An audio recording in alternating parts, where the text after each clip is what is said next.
নিহালদের নতুন বাড়িটা প্রথম দেখাতেই একটু অদ্ভুত লেগেছিল। পুরনো কাঠের দরজা, ধুলো জমা জানালা, আর ঘরের ভেতরে একটা বড় আয়না যেটা দেওয়ালে ঝুলছিল। আয়নাটার কাছে হালকা ফাটল ছিল, যেন অনেক পুরনো কোনো গল্প লুকিয়ে আছে এর ভেতরে। তানিয়া আয়নার দিকে তাকিয়ে কাপা গলায় বলল, এই আয়নাটা খুব অদ্ভুত লাগছে। নিহাল হেসে বলল, আরে এটা তো পুরনো কিছু না। কিন্তু সেদিন বিকেলেই প্রথম অদ্ভুত ঘটনা ঘটে। নিহাল আয়নার সামনে দাঁড়িয়ে নিজের চুল ঠিক করছিল। হঠাৎ তার মনে হলো আয়নার ভেতরের সে একটু দেরিতে নড়ছে। সে হাত তুলল, কিন্তু আয়নার ভেতরের হাতটা 1 সেকেন্ড পরে উঠল। নিহালের বুক ধক করে উঠল। সে আবার চেষ্টা করল, একই ঘটনা।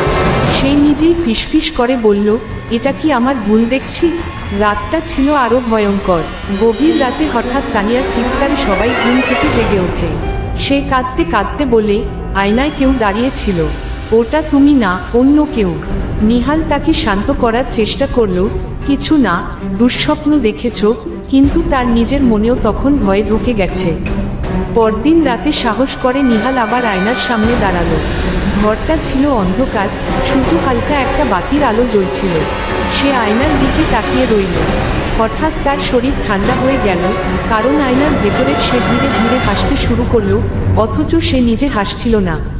নিহাল পেছনে সরে যেতে চাইল, কিন্তু পারল না। আয়নার ভেতরের ছায়াটা ধীরে ধীরে সামনে এগিয়ে এল। তার চোখ লাল হয়ে উঠল, মুখটা বিকৃত হয়ে গেল। তারপর ঠান্ডা গলায় বলল, আমি তোমার জায়গা নিতে চাই। ভয়ে জমে গিয়ে নিহাল চারদিকে তাকালো। হঠাৎ সে পাশে থাকা একটি লাঠি তুলে নিয়ে আয়নার দিকে জোরে আঘাত করল।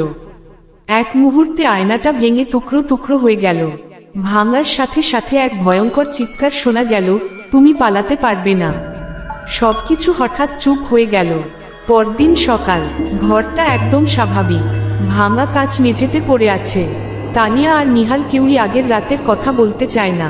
কিন্তু সেই রাতের পর থেকে মাঝরাতে যখন বাতাস থেমে যায়, তখন ভাঙা আয়নার ছোট ছোট টুকরোগুলোতে মাঝে মাঝে দেখা যায় একটা ছায়া নড়ছে, আর সেটা ঠিক নিহালের মতোই দেখতে।